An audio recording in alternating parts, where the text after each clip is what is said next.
हा आहे dual starter with timer. हे आहे टर्मिनल ब्लॉक्स MCB.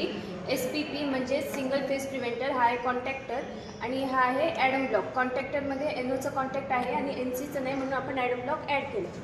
कॉन्टॅक्टरला रिले लावलं आहे आणि रिलेचा रिलेवरून मग ते आउटपुटवरती जाते. हा आहे टाइमर टाईम सेट करण्यासाठी. आणि हे आहेत ऑन ऑफ आणि ट्रिपचे indicator lamp. Start push button, stop push button, emergency switch आणि हा आहे सिलेक्टर स्विच फॉर ऑटो आणि मॅन्युअल. आता ऑटोवर सेट केलं आपण. जेव्हा टायमर सेट करतो, टाईम ऑन झाला की ड्युअल स्टार्टर ऑन होईल आणि टाईम संपला की ड्युअल स्टार्टर ऑफ होईल. आता हा टायमर आहे, यात टाईम सेट करायचं आहे. सध्या टाईम झाला आहे 12:40. मग टायमरवर जायचं 12 आणि इथनं 40 झालेत म्हणल्यावर 41 सेट करूया. परत टायमर क्लिक करायचं, परत 12वरून 43चं करूया अँड देन क्लॉक. हा टायमर ऑन झाला. जेव्हा टायमरचा टी ऑन होईल तेव्हा स्टार्ट लॅम्प ऑन होती आणि टी ऑफ झाला की परत ऑफ होतं.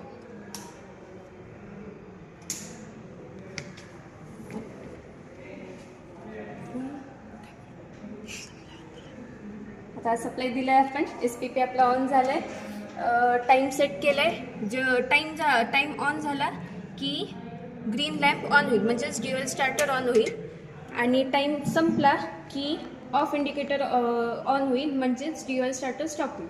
MCB ऑन केलेत, टायमर ऑन आहे. टाईम झाला की आपली ग्रीन लॅम्प आपोआप ऑन होईल, म्हणजेच ड्युअल स्टार्टर ऑन होईल. आणि टाईम संपला की परत एकदा ऑफ होईल, म्हणजेच ड्युअल स्टार्टर पण ऑफ होईल ऑटो मोडवर. टायमर ऑन झाला म्हणजेच स्टार्टर पण ऑन झालं आहे, म्हणजेच याच्यानंतर मोटर ऑन होईल. आता 43चा टाईम सेट केला आहे. 43 झाली की मोटर ऑफ होते. टायमर बंद होता आला आहे आपला. टायमर बंद झाला की ऑटोमॅटिक रेड लॅम्प ऑन होईल. रेड लॅम्प ऑन झाली म्हणजेच ड्युअल स्टार्टर स्टॉप झाला.